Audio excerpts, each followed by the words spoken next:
Hola, hola, hola, hola amigos, ¿cómo les va? Bienvenidos a este nuevo encuentro de Raíces de Sefarad que nos encuentra como cada jueves a esta hora en el lugar del mundo que estén. Si están más al oriente será casi medianoche, si están más del occidente o en la costa este de Estados Unidos pueden estar más temprano, pero lo bueno es que nos encontramos aquí en este espacio virtual pero real, porque estamos en vivo en este nuevo encuentro que van a ver que está súper interesante. Hola Lili, ¿cómo estás? Hola Marcelo, hola a todos. Qué alegría estar aquí compartiendo con ustedes un jueves más de Raíces de Sefarad. Qué bueno, ¿eh? Vamos a presentar lo que tenemos.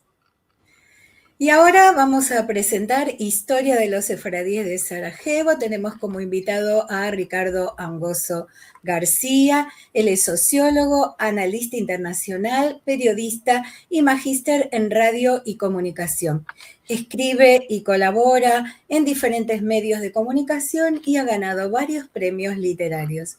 Es español y durante mucho tiempo ha residido en el extranjero, siendo un buen conocedor de los Balcanes y habiendo pasado largas temporadas en Albania, Bosnia y Herzegovina, Hungría, Rumania, Macedonia, Montenegro, Serbia y Turquía. Y justamente hoy nos va a hablar sobre la historia de los sefaradíes de Sarajevo. Le vamos a dar la bienvenida. Hola Ricardo, qué placer tenerte aquí. Hola, un saludo a todos. Es un gran placer también estar con todos vosotros y con vuestra gran audiencia en un programa tan especializado en el mundo sefardí y sefaradí, algo que se echa en falta y que todos en definitiva demandamos, tanto desde esta orilla como desde la otra orilla. Asisto en los últimos tiempos con gran optimismo y, digamos, me impresiona bastante que el interés sobre todo este mundo esté creciendo en todos los países. Hay que ver cómo el mundo judío cada día es más reivindicado, por ejemplo, en Europa del Este, y cómo en España, a través de algunas iniciativas, como Casa Sefarad, la red de juderías de España y otras iniciativas, pues se va revitalizando y esta reivindicación de este mundo sefaradí o sefardí ha ido creciendo en los últimos tiempos. Ya son 29 las grandes ciudades de España que están en la red de juderías, que hacen una notable actividad y que van incorporando muchas actividades, mucho conocimiento también, una gran difusión en libros, en materiales, algo que no existía hace como 15 o 20 años. Ya no me extiendo más porque tenemos que hablar de Sarajevo, pero recientemente visité Segovia y me encontré, por ejemplo, que hay un aula didáctica del mundo sefardí, donde explica lo que fue la presencia judía en Segovia, y algo que me llamó la atención, se publicaban materiales de indudable calidad. Me compré una guía de la Segovia judía. Y dicho todo esto, creo que esta iniciativa, la vuestra, con este programa, se une a todo este conjunto de iniciativas que hacen un conjunto formidable y que yo creo que demuestra que vamos por el buen camino y que todo este trabajo que hemos hecho durante años, tanta gente en Argentina, en España y en otros países, que esas semillas van germinando poquito a poco y van dando sus frutos. Dicho Seguro esto, que sí, y fíjate lo que son las cosas que se ha conectado por Instagram el amigo Iñaki Echeveste, que es el director de la red de judería de España, que además te manda un saludo y nos está siguiendo. Así que conste que todo lo que dijiste no sabías que estaba Iñaki conectado. bueno, un El buen abrazo a nombre de vosotros, la red de judería de España. y también a nuestro amigo Iñaki. Y si Exactamente, queráis, comenzamos con nuestro tema. Y perfectamente. Sí, Vamos. bueno, te dejamos con la audiencia, te escuchamos con atención. Yo aquí te dejo preparada la cronología como hemos hablado y vamos avanzando. sí, y si te parece, si en algún momento quieres intervenir o quieres que aclare algo, con toda libertad lo puedes hacer, y creo que eso puede ser interesante, o también alguien de la audiencia, o si hay alguna cuestión que se va planteando, me parece que puede ser conveniente que lo... Perfecto. En general las preguntas las hacemos al final, por supuesto, las Vale. pueden escribir en el chat de YouTube, de Instagram o de Facebook, por donde estén conectados, pueden hacer las consultas. Salvo que sea algo muy puntual, los dejamos para el final para no interrumpirte. Perfectamente. Bueno, vamos a comenzar un poco con los orígenes de los que tenemos de los judíos de Sarajevo. Datan del año 1551. Evidentemente son judíos sefardíes que llegan a Sarajevo. Parece que llegan de la gran capital sefardí de los Balcanes, que es Salónica, que llegó a tener hasta 100 y pico mil judíos a principios del siglo XX. Después, como todos sabemos, pues el Holocausto truncó todo aquello, ¿no? A partir del siglo XVI comienza ese crecimiento del Sarajevo judío y sobre todo a partir de ahí, aparte de ese desarrollo, la fusión, quiero destacar, que ocurre en toda la época del Imperio Otomano. De 1551, que llegan los primeros sefardíes a Sarajevo, a 1878, es el periodo otomano de Bosnia y Herzegovina, porque a partir de 1878 pasa a ser lo que es el Imperio Austrohúngaro. Pero hay una fusión muy interesante, porque en 1686 llegan los primeros askenazíes a la ciudad de Sarajevo. En el año 1688, cuando los turcos otomanos fueron expulsados de Hungría, y muchos askenazíes huyen hasta la comunidad de Bosnia y Herzegovina. Con lo cual nos encontramos con una comunidad dual, una comunidad en la que hay un desarrollo de una serie de médicos, una serie de rabinos, como cuento en toda esta cronología, pero creo que siempre es muy importante que destaquemos el valor numérico, porque eso nos da la importancia que tenía esta comunidad. Y el valor numérico, a diferencia de Salónica o de otras comunidades, es muy pequeño. En 1851-1852, pleno siglo XIX, el primer censo oficial otomano registró solamente 1.074 judíos varones en Sarajevo y 2.170 en toda Bosnia y Herzegovina. Con lo cual estamos viendo que es una comunidad todavía muy pequeña, muy incipiente. Eso sí, va encontrando sus resquicios, sus espacios, porque el Imperio Otomano sigue siendo un imperio de la libertad, un imperio multirreligioso que permite, digamos, que convivan ortodoxos, católicos y judíos. Después de ese censo, que apenas da 1.074 judíos varones en Sarajevo, bajo dominio austrohúngaro, la población judía siguió creciendo. Ya aquí estamos hablando de una población fusionada. No hablamos solamente de sefardíes, hablamos de sefardíes y de askenazíes. Pero es una población muy pequeña, 3.000 en 1873 censados, 5.729 en 1895 y 8.219 en el año 1910. Los judíos, junto con los demás súbditos no musulmanes del imperio, obtuvieron plena igualdad ante la ley otomana en el año 1856. Hasta el siglo XIX no consiguen, digamos, equipararse con los demás súbditos del imperio otomano. Así llegamos a 1878.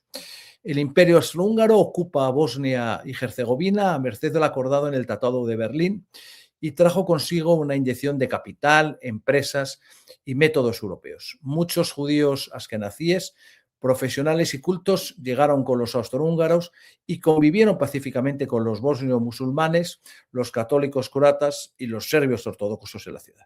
También con los judíos sefardíes. Siempre la comunidad de Sarajevo ha sido una comunidad, y eso lo quiero destacar, dual, donde han convivido, digamos, askenazíes y sefardíes. Lo que pasa que con la inclusión de Bosnia y Herzegovina en 1878, pues va predominando poco a poco ese carácter askenazí, ¿no? Hubo dos sinagogas siempre en Sarajevo, la sefardí y la askenazí. A partir de 1902, los judíos sefardíes continuaron dedicándose a sus actividades tradicionales, principalmente en el comercio exterior y la artesanía, mezclándose con los askenazíes, aunque finalmente estos construyeron su propia sinagoga en 1902 para sus oficios religiosos en yidis. A partir de 1902 vemos que ya hay dos sinagogas claramente, la askenazí y la sefaradí, ¿no? Que es el actual Museo Judío de Bosnia y Herzegovina, que hoy Ex Sefarad publica una nota sobre dicho museo, en la cual intento hacer una breve intento hacer una breve historia, ¿no?, digamos, sobre lo que ha sido ese museo. Yo tengo la tesis, que es un poco personal, de que el periodo del Imperio Austrohúngaro es el comienzo, digamos, de la efervescencia de la vida judía en Sarajevo. En 1892 se fundó la Asociación La Benevolencia, destinada a la ayuda, auxilio y apoyo económico a los judíos que requerían atención especial, sobre todo en el campo de la educación. En 1901 también se crea el IRA, un coro comunitario de la comunidad sefardí, que tiene en su repertorio romances españoles junto con canciones típicas bosnias. Es uno de los momentos álgidos en el desarrollo social, cultural y económico de la comunidad sefardí de Sarajevo. Entre 1914 y 1918 se desarrolla la Primera Guerra Mundial, que, como todos ustedes saben, comienza precisamente en Sarajevo, en uno de los famosos puentes que cruzan el principal río de la ciudad, asesinan al heredero del trono austrohúngaro y ahí comienza la Primera Guerra Mundial. Cuando termina la Primera Guerra Mundial, el Imperio Austrohúngaro es desmembrado y ese territorio, de lo que conocemos como Bosnia y Herzegovina, pasa a formar parte de la primera Yugoslavia. Entre 1918, primera Yugoslavia, y 1941, mejor dicho, en que los alemanes ocupan Yugoslavia, son 20 años de un gran esplendor de la comunidad judía, tanto sefardí como askenazí de Sarajevo. En el censo de 1921, el ladino era la lengua materna de 10.000 de los 70.000 habitantes de Sarajevo. Estamos hablando de casi un 15%. Para 1926 había 13.000 judíos en Bosnia y Herzegovina, según censos de la época. En esos años, como he dicho, se vive una gran efervescencia cultural. Aquí en mi cronología he apuntado la Guerra Civil Española, 1936. ¿Y por qué lo he apuntado? Porque tuvo una gran importancia nuestra Guerra Civil en el mundo judío. El 20% de los brigadistas internacionales eran judíos y muchos eran yugoslavos. De Sarajevo surgieron varios, de los cuales cito hay varios nombres en la cronología, y esa guerra civil fue vista como un gesto de solidaridad del mundo judío con una república que se desangraba, que era un experimento democrático en España, ¿no? ¿Qué ocurre cuando termina la Guerra Civil Española? La mayoría de estos, digamos, brigadistas regresaron a sus países, muchos murieron en España y quedó allí cierta estela, ¿no?, de simpatía hacia España, y muchos de los grandes hispanistas o de la gente que hablaba español en la antigua Yugoslavia procedía de ese mundo de los brigadistas. Aquí llegamos a 1939-1941. En 1939, el 1 de septiembre, estalla la Segunda Guerra Mundial con el ataque de la Alemania nazi a Polonia. Después, en 1941, sería ocupada Yugoslavia. La periodista Lola Ballesteros nos cuenta lo que ocurrió después. Antes de la guerra vivían en Sarajevo unos 12.000 judíos, de los que apenas sobrevivieron unos 700 después de la guerra. La masacre se desencadenó tras la invasión de Yugoslavia por Hitler el 6 de abril de 1941, fecha en que Alemania bombardeó la ciudad abierta de Belgrado. 4 días después nombró un gobierno títere en Croacia, presidido por Ante Pavelić y su grupo de ostachas fascistas, que iniciaron una campaña de terror y exterminio contra serbios ortodoxos, judíos y gitanos principalmente. 9.000 judíos de Sarajevo fueron deportados a los campos de concentración. Solo 1.237 regresarían. A partir del año 1941, ¿qué ocurre en Bosnia? Bosnia pasa a ser parte del Estado independiente croata bajo la égida de Ante Pavelić, que es el líder de los fascistas croatas, y digamos comienza la represión contra todos los judíos, contra los serbios, contra todas las demás religiones. Curiosamente, en Bosnia y Herzegovina ocurre algo muy, muy curioso que quizá no se da en otras partes de Europa, que la minoría musulmana de Bosnia, acaba enrolando una división en las fuerzas de las SS y colaboran con los nazis colaboran con los nazis en la solución final, en el exterminio de los judíos de Bosnia y Herzegovina. Yo creo que, objetivamente hablando, después de la Segunda Guerra Mundial, en 1945, que ya comienza la Segunda Yugoslavia, Bosnia vuelve a cambiar, digamos, de estado, digamos, vuelve a ser posesión de la Segunda Yugoslavia, la de Tito, la comunista, y en 1945 quedarían unos 1.000 judíos en todo Sarajevo. Esa cifra comienza a disminuir y seguramente en los años 60 quedarían entre 400 y 700 judíos como máximo en toda la ciudad. ¿Por qué esta descendencia tan acusada de la población judía, tanto askenazí como sefardí en Sarajevo? Yo creo que aquí convergen tres cosas. Uno, el Holocausto, obviamente, que había eliminado al 80-90% de la población judía. La instalación de todos los regímenes comunistas en Europa del Este. No olvidemos que por la conferencia de Yalta, Stalin y los norteamericanos y británicos se reparten Europa y Yugoslavia queda en manos comunistas, Rumania, Bulgaria, Checoslovaquia, Polonia, Hungría. La gente obviamente no quería vivir en estados comunistas y en tercer lugar, estamos hablando Holocausto, 1, creación de regímenes comunistas, 2, y en tercer lugar, la fundación del Estado de Israel en 1948. Con la fundación del Estado de Israel en 1948, evidentemente miles de judíos huyen de los países comunistas y emigran hacia Israel o hacia Occidente. Nadie quería vivir en países comunistas y luego los judíos que llevaban esperando decenas de años a la formación de un Estado judío, muchos huirían hacia Israel y se integrarían en el nuevo Estado judío, ¿no? Con respecto a qué ocurre con las instituciones, ¿no?, que teníamos ahí, como la sinagoga sefardí y las sinagogas askenazí.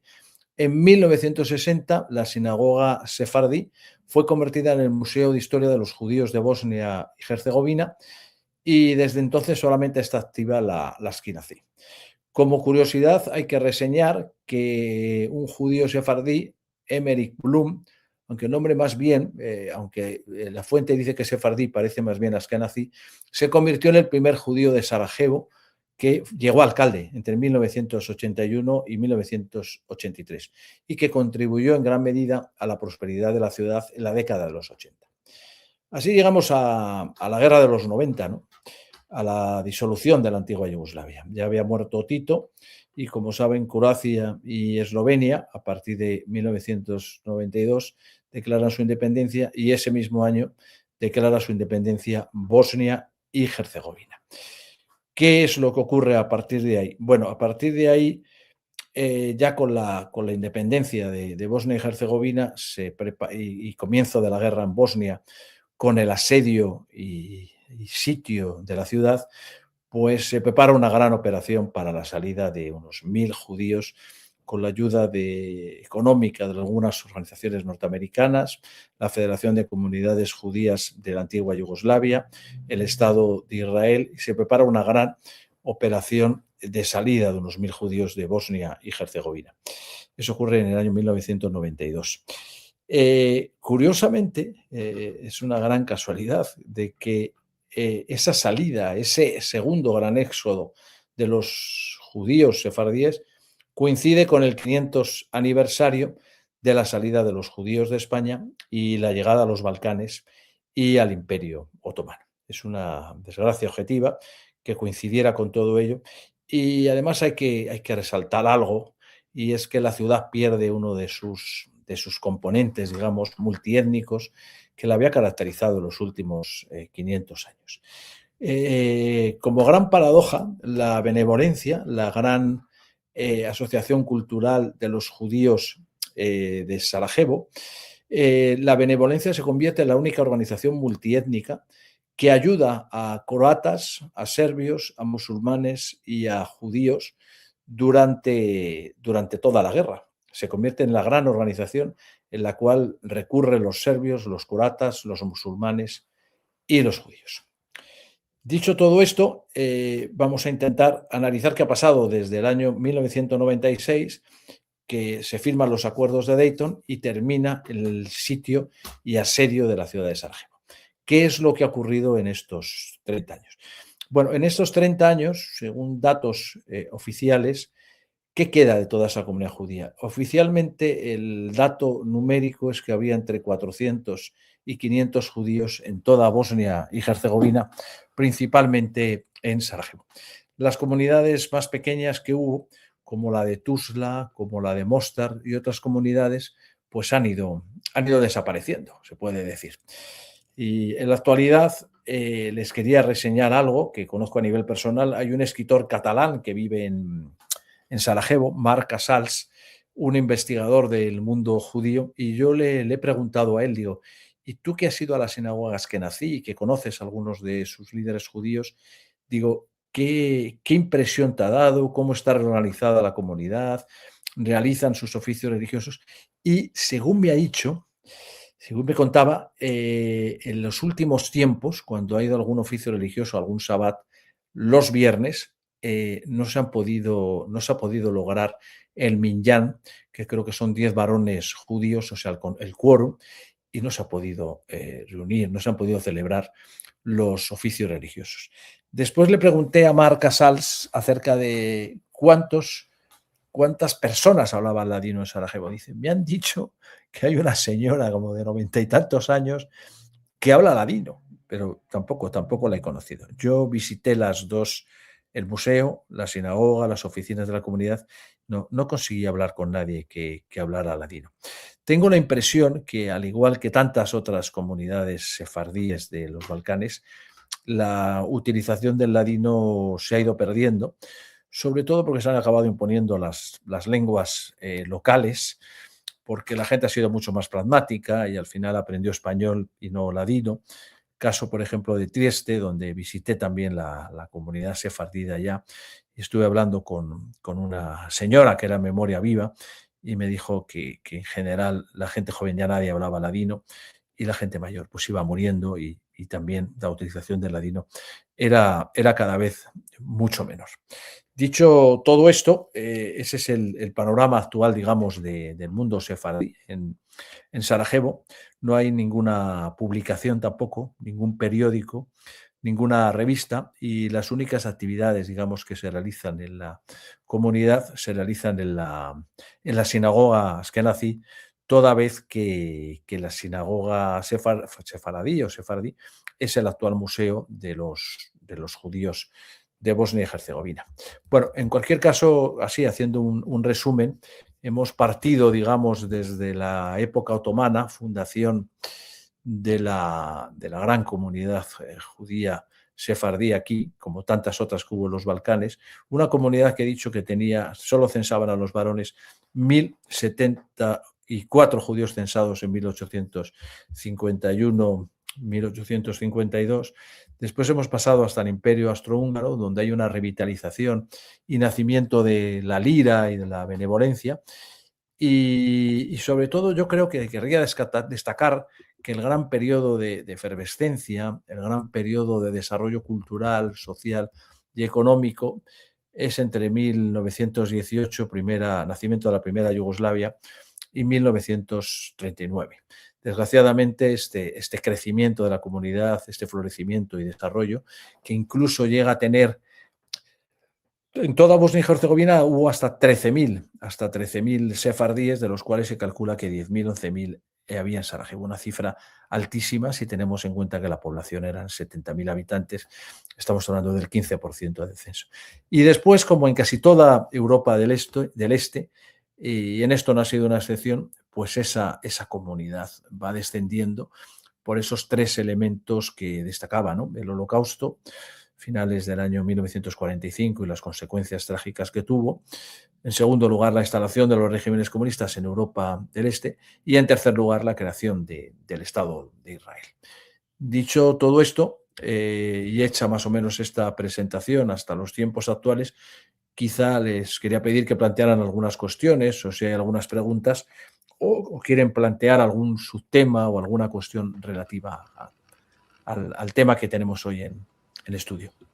Bueno, te hemos seguido con atención. Sí, esto demuestra lo que siempre se ha dicho, que el Holocausto, si bien cuantitativamente las víctimas ashkenazíes fueron superiores en cantidad, lo que ha hecho con los sefaradíes es prácticamente destruir toda comunidad, quedando muy pocas en pie, y las que quedaron súper minimizado. Nosotros tenemos alguna relación con la gente de la ex Yugoslavia, inclusive, no sé, teníamos una amiga que habla ladino, no sé cómo estará ahora, estaba medio enferma, pero una linda amiga. Y tenemos alguna relación con estudiosos del ladino en aquellas zonas. Precisamente no judíos, o en algunos casos no judíos, que se dedicaron a estudiarlo, o sea que lo hablan por haberlo estudiado desde el punto de vista académico. Quiero complementar todo lo que nos contaste con algunos enlaces. Por lo pronto, el artículo tuyo sobre la historia de los sefaradíes de Sarajevo. Hay un artículo también en Mundo Judío también sobre el Museo Judío de Sarajevo, y también un artículo tuyo sobre el Museo de Bosnia y Herzegovina.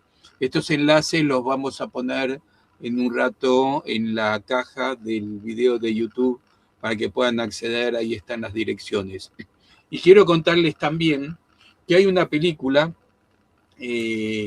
realizada por un buen amigo, Brian Kirchen, y Susan, se me escapa el apellido. No me acuerdo tampoco. Que habla precisamente de una persona que sufrió el Holocausto y que el haber hablado ladino le va a servir para salvarse. No cuento detalles, así no hago el spoiler, como se dice ahora, de la película. Que la vean, se puede ver el film en las direcciones de YouTube, que ahí tienen también, y que también vamos a poner en un rato en la caja de este video. Así que, bueno, dicho esto, tenemos algunas preguntas, algunos comentarios que vale la pena recorrer. A ver qué tenemos por acá.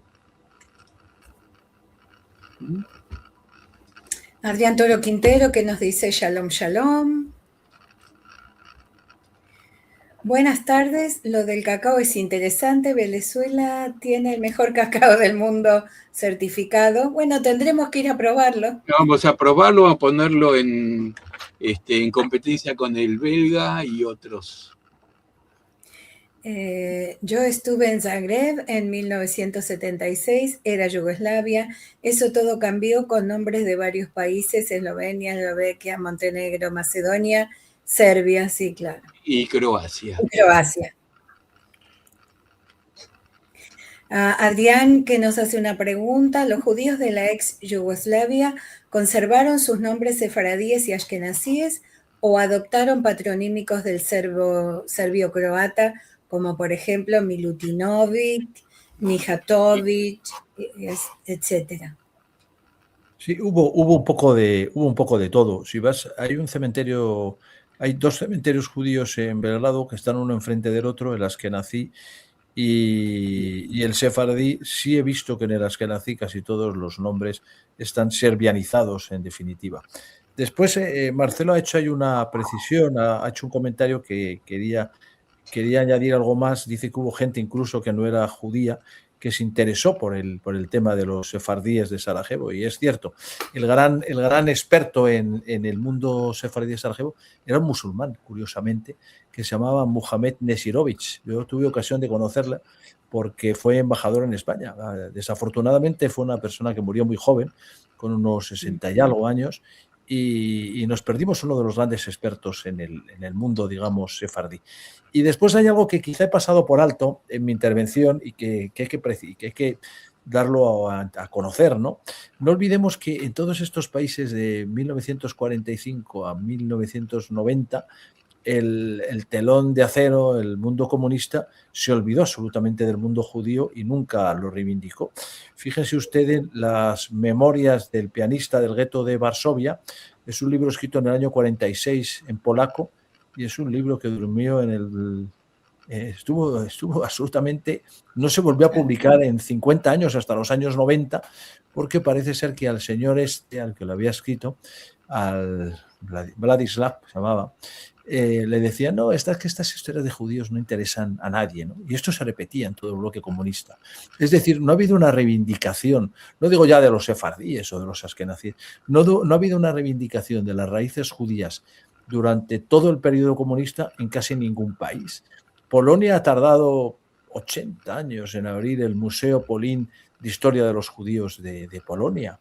Zagreb lo acaba de abrir. Sarajevo lo reabrió después de la guerra. Ha habido, digamos, no olvidemos además que durante la época comunista había un antisemitismo de izquierdas muy exacerbado, que además todo el bloque soviético le vendía armas a los árabes. El bloque soviético, después de el primer reconocimiento por parte de la Unión Soviética de Israel, le vendió armas a los árabes y era absolutamente proárabe. Entonces esto exacerbó un cierto antisemitismo, por no hablar del antisemitismo de Stalin, y como en todos estos países comunistas, incluida Yugoslavia, Checoslovaquia, Polonia, Hungría, hubo numerosas purgas contra judíos después de la Segunda Guerra Mundial. Entonces, durante 45 años, toda la reivindicación de las raíces judías en todos estos países fue nula, nada, no se reivindicó. Realmente ha habido un despertar que ha coincidido en los últimos 15, 20 años y en ese sentido hay que hablar muy positivamente de los grandes pasos que han dado, por ejemplo, países como Polonia y Hungría. Yo este año visité Hungría y Hungría ha hecho un gran esfuerzo en reivindicar su herencia judía. No solo es la sinagoga Dohany, un centro documental y memorial del Holocausto fantástico, y estudiando lo que fue el gueto con grandes publicaciones, incluso en la historiografía húngara, interesándose por todo eso. Pero claro, hemos perdido 45 años que fueron los de la época comunista, donde hubo un desinterés total, no digo por el mundo sefardí ni askenazí, sino en general por las raíces judías de Europa, que las hubo y que estaban ahí, ¿no? Sí, lamentablemente algunas cosas no han cambiado todavía.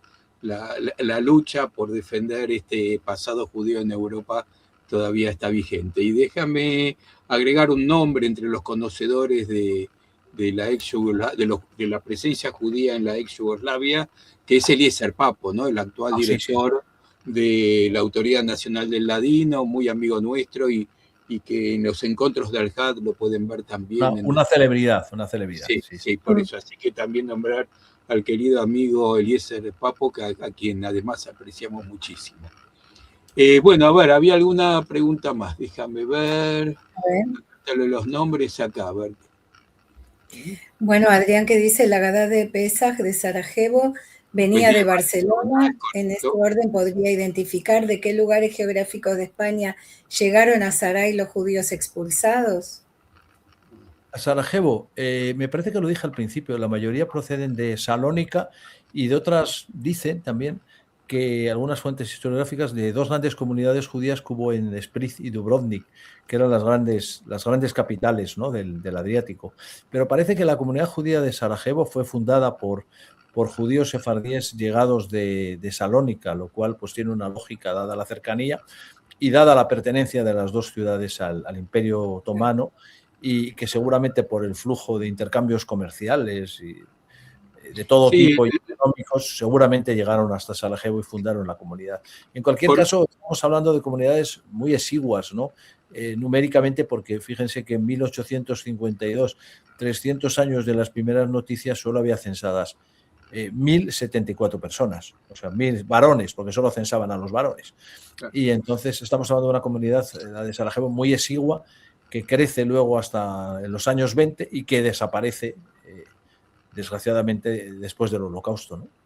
Sí, por mi experiencia en lo que es mi estudio, en lo que pasó en la isla de Rodas, cuando el Imperio Otomano avanza, cuando logra una nueva conquista, lo que hace es precisamente plantar comunidades judías.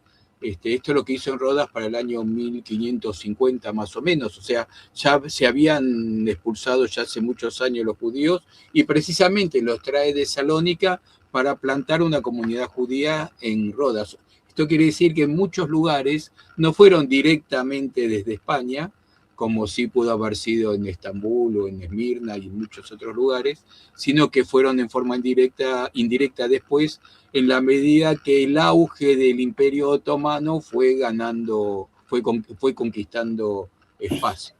Sí, y no debemos de olvidar que además la marcha de los sefardíes de la península ibérica de España y Portugal tuvo varias fases, porque primero son expulsados de España y muchos luego recalan a Portugal, muchos se instalan en Portugal. Después hay la expulsión de los judíos de Portugal, creo que es el año 1497, y hay una segunda marcha de esos judíos que van hacia el Imperio Otomano, van hacia Europa Central, hacia ciudades como Ámsterdam, donde hay una sinagoga, por cierto, de los portugueses, que son mayoritariamente sefardíes españoles, aunque allí los llaman los portugueses. Son varias las oleadas que confluyen, digamos, y no hay una sola oleada. De hecho, fíjate, de la fecha de 1492, expulsión de los judíos de España, a las primeras noticias de la llegada de los primeros sefardíes a Sarajevo, han pasado 60 años. En esos 60 años seguramente estuvieron viviendo en otras ciudades o en el Imperio Otomano ya instalados y después migraron hacia Sarajevo. ¿En qué año entran los otomanos en Sarajevo?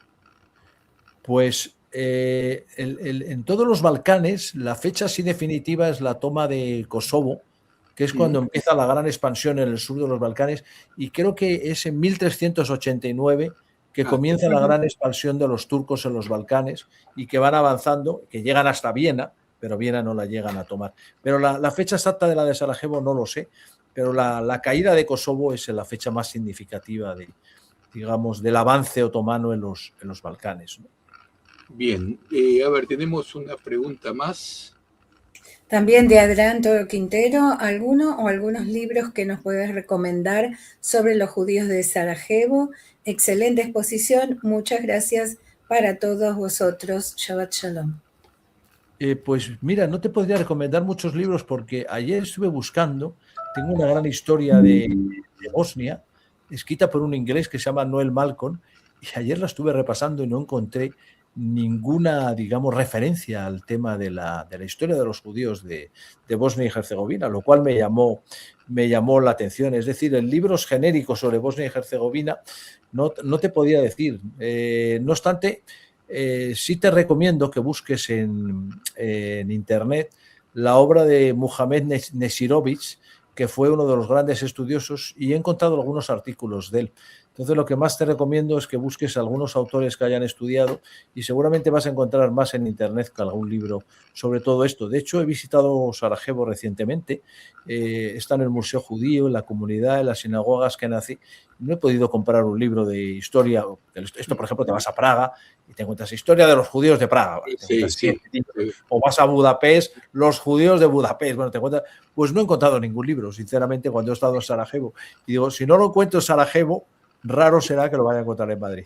Porque sí, vas a Praga, a Varsovia, a Budapest, hay cantidad de bibliografía ahora sobre el mundo judío. Incluso ya les digo que he visitado recientemente Segovia y me ha impresionado que había una historia de los judíos de Segovia, guía de la Segovia judía. Había una gran bibliografía. Pues sinceramente he visitado Sarajevo y no hace mucho, 6 meses, y no encontré ningún libro en inglés que hubiera una historia de los judíos de Sarajevo. Sí, en general lo que sí vamos a encontrar es directamente artículos o libros que hablen de los sefardíes de los Balcanes, de Yugoslavia o de los Balcanes directamente, entre los cuales se engloba Bosnia y Herzegovina y Sarajevo, ¿no? Claro. Sí, pero incluso he visitado Belgrado, que tiene un museo de historia de los judíos de Serbia, y tampoco encuentras grandes publicaciones en inglés sobre la historia de los judíos de Serbia, ¿no? Tampoco encuentras grandes publicaciones. A diferencia, yo creo que en Centro Europa ya sí hay, digamos, una bibliografía en Polonia, República Checa, Eslovaquia, Hungría, donde encuentras enorme bibliografía, por ejemplo, sobre el gueto de Budapest, sobre la historia de los judíos de Budapest, o historias generales sobre los judíos en Hungría. Pero en Bosnia y Herzegovina, sinceramente, pues no he encontrado ningún material en inglés, ni ningún material que, digamos, que me pudiera dar algunas pistas, ¿no?, sobre la historia de esta comunidad. Pero en cualquier caso, claro, estamos hablando, lo que hablábamos antes, es que en la época comunista de todo esto no se hablaba. Después Yugoslavia tuvo un periodo muy especial hasta el año 95, que fueron las guerras yugoslavas, y entonces estamos hablando que en los últimos 20, 25 años es cuando ha empezado a crecer todo el interés por el mundo judío. Siempre me llama la atención, además, que no se ha buscado ni siquiera como elemento de atracción turística en estos países el elemento judío. Entonces te pones a buscar los cementerios judíos de Belgrado y vamos, tienes que estar buscándolos como un jeroglífico. Hay que andar buscando en Google, los taxistas no lo conocen, no lo encuentran. No se ha reivindicado esa esencia o esa presencia ahí, ¿no? Quizás sí en Polonia. En Polonia en los últimos años sí se han hecho grandes esfuerzos, hay que reconocerlo. Está el Museo Polín, en pleno centro de Varsovia. El Museo Polín es espectacular. El mejor de Europa. Estado en Varsovia. Es realmente espectacular. Y hay algunos hitos que están en plena ciudad, inclusive algunas marcas en el piso de las murallas del viejo gueto. Pero bueno, estamos hablando del gueto más importante de casi de toda la guerra. Pero bueno, sirva este video también, esta presentación tuya, como aporte a esto que no se ha escrito mucho. Y bueno, quien tome el testimonio, el mandato de escribir el libro, bueno, bienvenido sea, porque la historia está para escribirse y para que la conozcamos. Nos va a tocar escribirlo a ti y a mí, Marcelo. Me parece que más a ti que a mí. Quiero antes de terminar, teníamos una falta porque nombramos el documental Salvado por el Idioma, que dijimos que estuvo bajo la dirección de Brian Kirsten y Susana Zaraisky, que es lo que nos quedaba pendiente. No quería quedar sin nombrarla en el programa porque merece que lo destaquemos. Ahora cuando terminemos me voy a encargar de que estos enlaces, incluyendo el de este film, que es un film documental, que es súper interesante, que está en ladino, si mal no recuerdo, o está en los dos idiomas subtitulados, esté disponible. Bueno, Ricardo, espectacular, siempre lo que es los países resultados de la ex Yugoslavia son una incógnita para esta parte del mundo, para la parte nuestra. De hecho, nosotros lo tenemos en nuestra lista del debe en los viajes, pues nosotros tenemos la suerte de viajar mucho, y inclusive este año a lo mejor íbamos para ese lado, pero como era enero cuando íbamos para Europa, el clima no es muy bueno, entonces muy amigable. Muy benigno, no es muy benigno.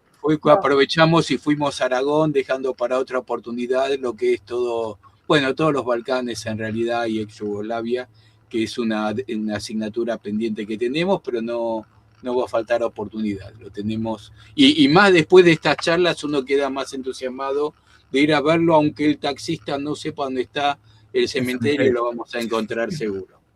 Seguro. Sí, es impresionante el desconocimiento que tienen de su propia historia, porque no estamos hablando de la nuestra, que vas a otros países y tienen un desconocimiento profundísimo de su propia historia y a nadie parece interesarle, ¿no? Bueno, es lo que Ricardo, valoramos también. Convengamos que en España hasta hace unos pocos años pasaba exactamente lo mismo. Uno entraba en una ciudad y preguntaba si había habido judíos o si había algún lugar para visitar que tuviera un poco de historia judía, y la gente miraba extrañada. Inclusive algunos decían, no, aquí nunca hubo nada y no tenemos que ir muy atrás. Así que vamos a ser autocríticos.